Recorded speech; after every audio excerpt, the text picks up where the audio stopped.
Sasa hili moja ambalo umeuliza Mwaikenda nafikiri. Sasa ni hivi ndugu zangu, ni kweli leo tumeamka na hiyo taarifa kwamba CAF wameufunga uwanja wa Benjamin Mkapa kwa sababu ya dosari za kwenye eneo la kuchezea, yani kwenye pitch.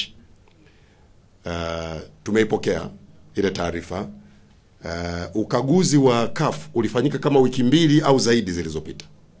Na ule ukaguzi ulifanyika baada ya mechi ya Simba na Azam. Kumbukeni, sisi uwanja tulishautangaza kuufunga kwa ajili ya kupisha ukarabati. Lakini hizi mechi zinakuwa na mashabiki wengi na kuna mambo mengi ya kiusalama na nini na nini. TFF wakaja kutuomba, tunaomba tutumie uwanja. Siku wamekuja wale, uwanja ule ulikuwa umekatwa nyasi mpaka chini kabisa.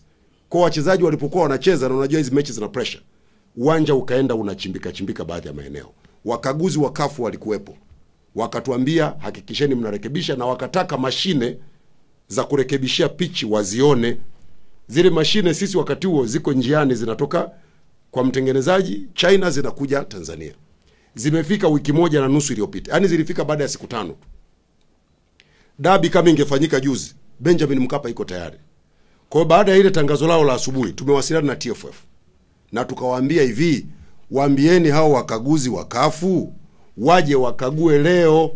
Huwezi ukakagua wiki 3 zilizopita halafu unakuja kufunga uwanja baada ya wiki 3.